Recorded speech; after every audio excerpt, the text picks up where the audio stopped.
It is ultimately important for you to look at your goals, truly what you want to do in your life, and then look at the people who you spend the most time with in your life and figure out if that lines up.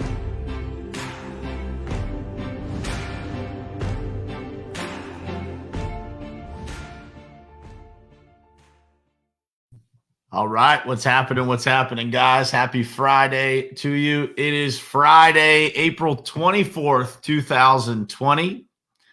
We are 114 days into this year already. Isn't that crazy?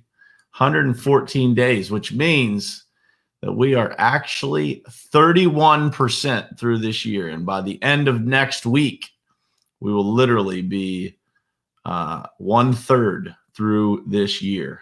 Already 1/3 through the year. So I ask you guys today, April 24th, to ask yourself the difficult question.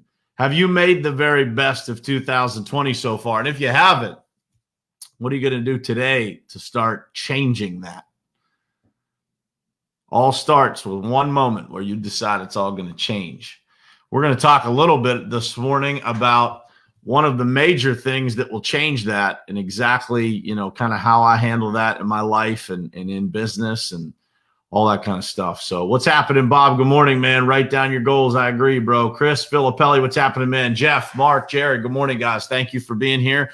Please share this out, guys, if you have a minute. If you don't mind sharing it out to your page, I would appreciate it if you would share it so that other people can be introduced to this. I appreciate you guys helping, inviting people to the page.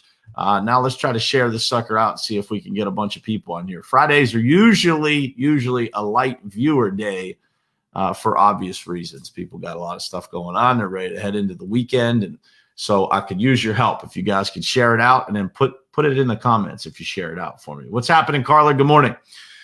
So today we're going to chat. What's happening, Jeff Nelson? Good morning, man. Happy you're here with us, brother. Thank you, man. Today we're going to talk about one of my favorite topics, and we're going to get a little bit tactical on the topic of attitude. But the title of the show is actually a quote that I used on my email for years and years and years, man. It's called, it goes, "Attitudes are contagious. Is yours worth catching?"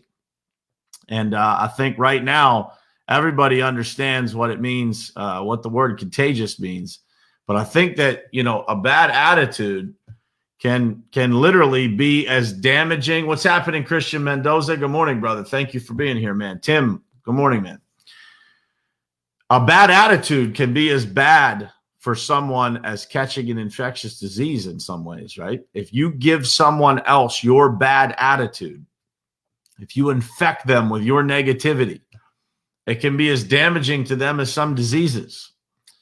And so, they say in life, your attitude will determine your altitude is a phrase that everybody has probably heard. There you go. Christian just put it in the comments right at the same time as I said it. Your attitude will determine your altitude. And we're going to talk today about how your attitude will also influence the attitudes of those people around you, which influences their altitudes, their ability to grow and get better at life and do the things necessary for them to live the life that they actually want to live. And so I want to start with giving you guys some tactical information that you can apply, to your business or even to your personal life with regard to attitude. So the stuff that I typically do in business, I'm also in some way, shape, or form applying in my personal life. So there are 4 things that we evaluate as a company, that I evaluate when I'm interviewing someone, that we look for when we're bringing on a new employee.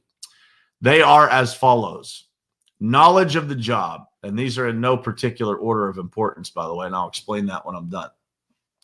Knowledge of the job, or this person's potential to learn the knowledge necessary to win, right? And that is an important piece of any job, right? Somebody has to have the knowledge, or they have to have the ability to learn the knowledge to be able to do the job.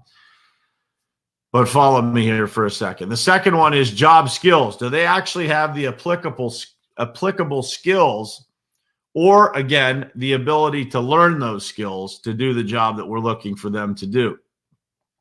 But the last two are what I look for the most, because those first two things, and I'll get to this in a second, those first two things are able to be influenced much easier than the last two.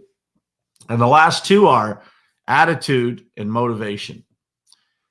And I think you guys would agree, if you really think about it, that the first two categories are much easier to overlook if I'm interviewing somebody and they lack a little bit of the knowledge necessary, but they're capable of learning. They lack a little bit of the skills necessary, but they're capable of learning, versus they're lacking the attitude or the motivation. Those are the things that turn us off in an interview, right?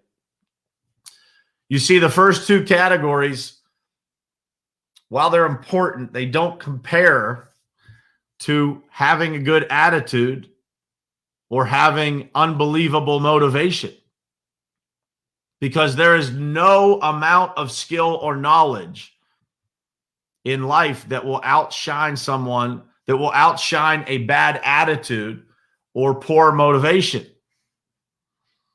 That's the truth.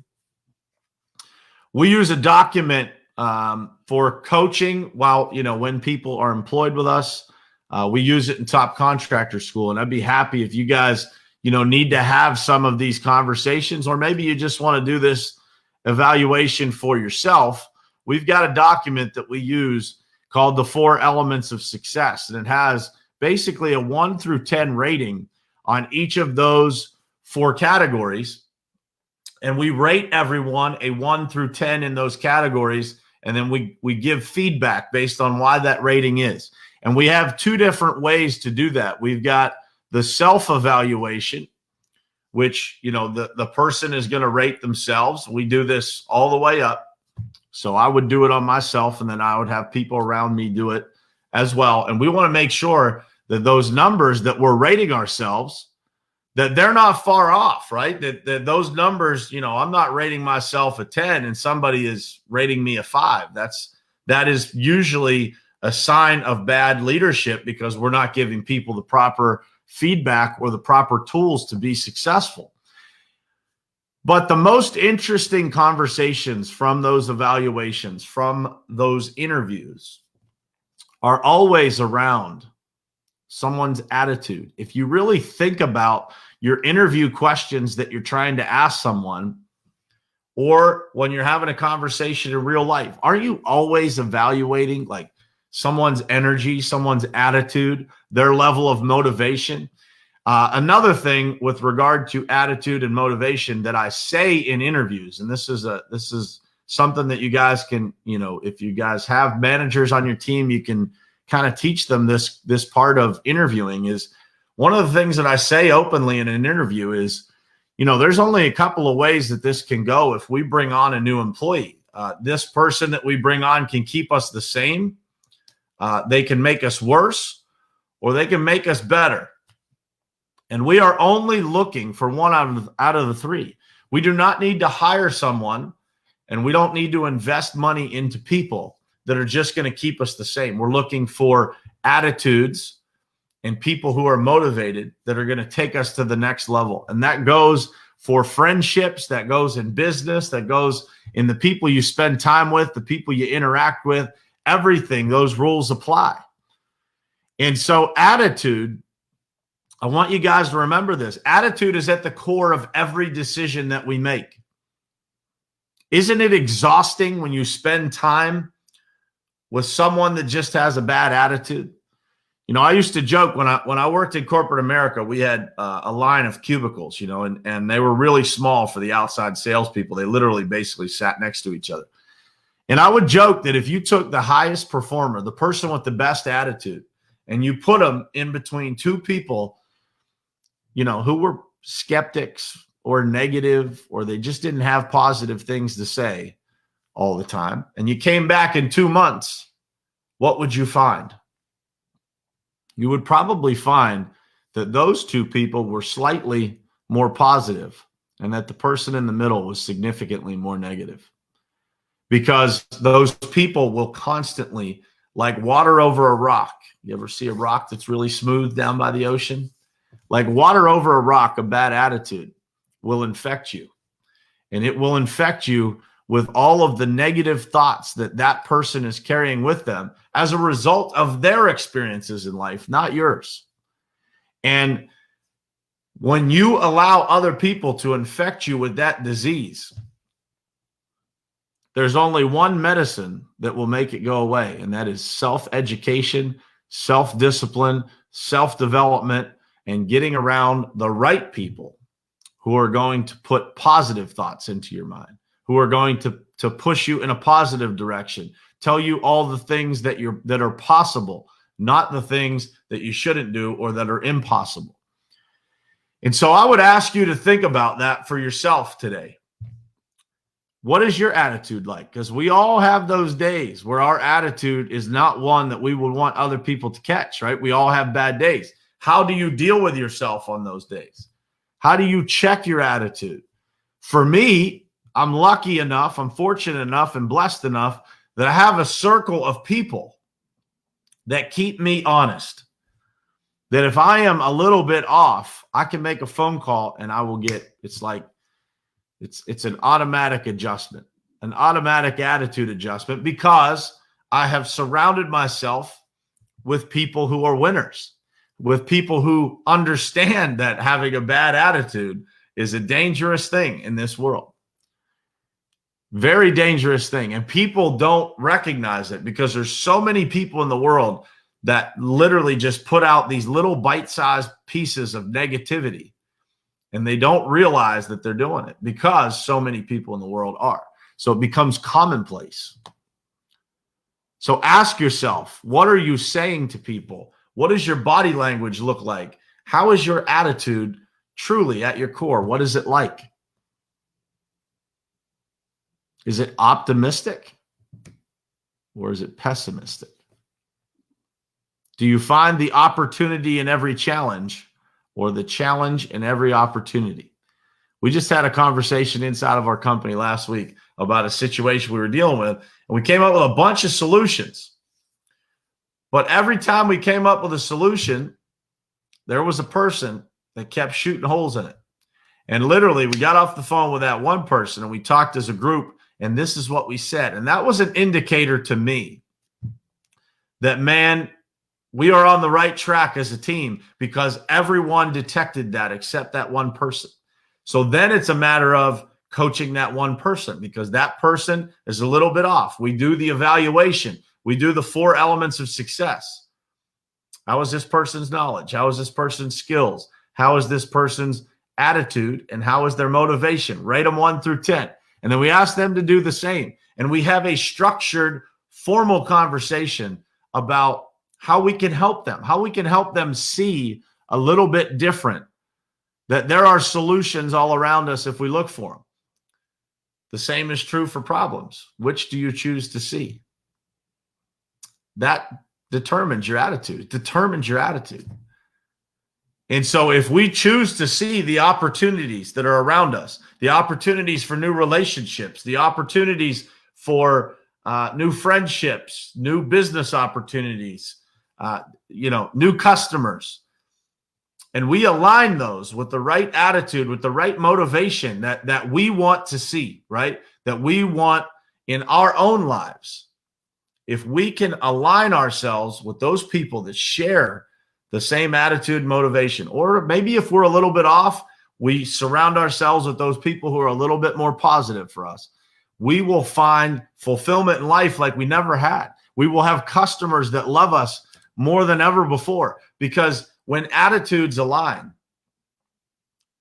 attitudes are connected to values, right? And when your values align, it all seems to make sense. Everything just gets a lot more simple.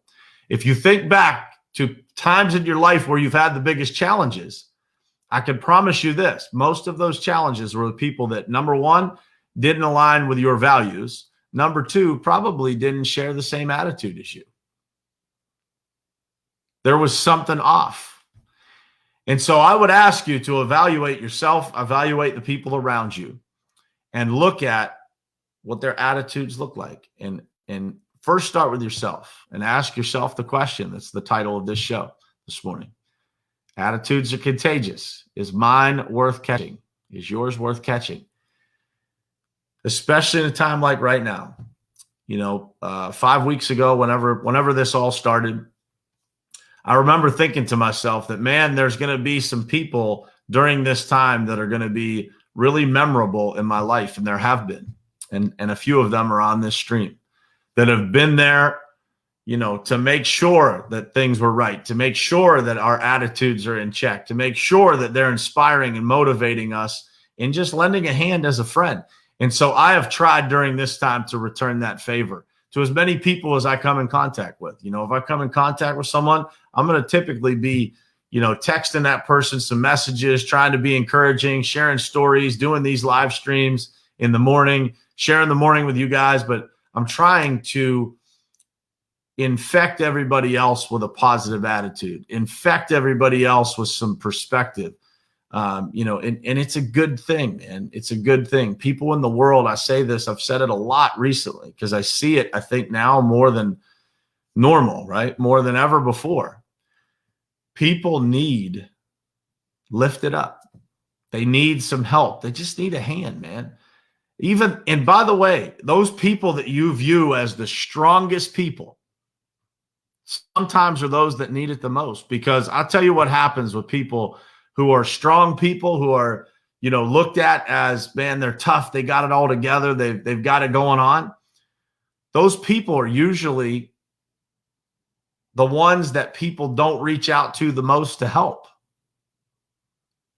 So when you are in that position and you see somebody, you're in that position to help, and you see somebody who you view as having it all together, don't ever hesitate to reach out and try to lift them up too, because you never know those people. And I have a lot of these conversations with high level, owners of companies that I'm coaching, things like that.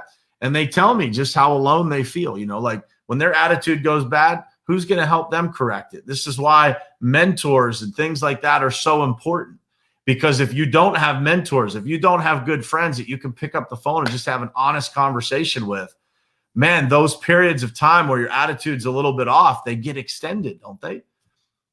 But if you got good friends and you've got people that, man, you make a phone call to them, they give you the right perspective, they can push you back in the right direction, and you get off the phone, you feel like, man, I just got charged up. That's what this is about. That's what this show's about. That's what friendship is about. That's what business is about, is helping people. That's what life is about, guys. It's about helping people. And if you are not helping people, if you have a good attitude and you are not out there spreading that around, infecting other people with it, you should be. And recognize when you have a bad attitude that might be risky to somebody else. Because it's those times like right now where people, they just need that little charge, man. They need that little, sometimes people watch the news, they get done with the news and they're just a little bit down. I've had people call me that just got done watching the news. They say, man, did you see blah, blah, blah? And I'll spin that and I'll point them in the right. Well, what about this? Think about it this way. How about that? What if it was this? Yeah, absolutely, LT. Becoming the antidote, without a doubt. And that is our responsibility as human beings. It's to lift each other up. It is not to tear each other down. It's not to talk about each other. It's to, for those people who are having a tough time in life, man, pray for them. Pray for them. I don't care if they're attacking you. Pray for them and genuinely pray for them to get better. Because that is what the world needs. The world needs helpers. They need people with good attitudes that are spreading that. They don't need people with pessimism, spreading that stuff. We get that plenty naturally. So when you are going out there today, it's a Friday, and I say this almost every Friday. I hope I say it every Friday. What's happening, Matt Brown? Good morning, brother. Fridays are a day where I see so many people go out like a mouse. Man, they just take the day. They don't finish strong. They don't focus. It's Friday, so everybody's thinking about the weekend. They're thinking about right now, they're probably thinking about their yard work or something else or whatever you got going on this weekend. But those that finish on Fridays, think about it, guys. Friday, for most people, for a lot of people that work 5 days a week, it is 20% of your week. So if you take Friday afternoon and blow it off, everybody in the world that's working towards their goals is gaining 10% on you every week. And I want you to think about this. 10% in compound interest is a lot. So if I gain 10% on you this week and 10% on the 110% from last week, I'm gaining big time, right? I'm compounding interest on you. And that is how separation happens. And this, my friends, when it is difficult, like it is in the world right now, where it's a little bit challenging for everybody, this is what we call separation season. I promise you, you will see it on the other side of this, because those people who have stayed sharp, who have stayed in contact, who have, stayed in communication with their customers, who have done a good job of, maneuvering this whole situation, they will come out of this like a rocket. And those people that didn't, those people that take Fridays off and blow things off and, oh, it's cool, man, let's just kick back and recharge a little bit, and it gets to be too much, those people will suffer after this. This is separation season, folks. It all starts with your attitude. Have a great attitude today. Give somebody else a little boost of energy. Plug into somebody that needs it and lift them up today, man. People need it. The world needs it. The world needs all of us to do this for each other, and the world will become a better place as a result of it. I promise you. And I would just ask you guys to think about that today. And as you get to noon on this Friday, do not allow yourself to start getting out of focus. Finish strong. Go out like a lion. Don't go out like a mouse. Have a great Friday, guys. I will see you again Monday morning right here, same place, same time, 7:30 a.m. on Morning Perspective. I love you guys.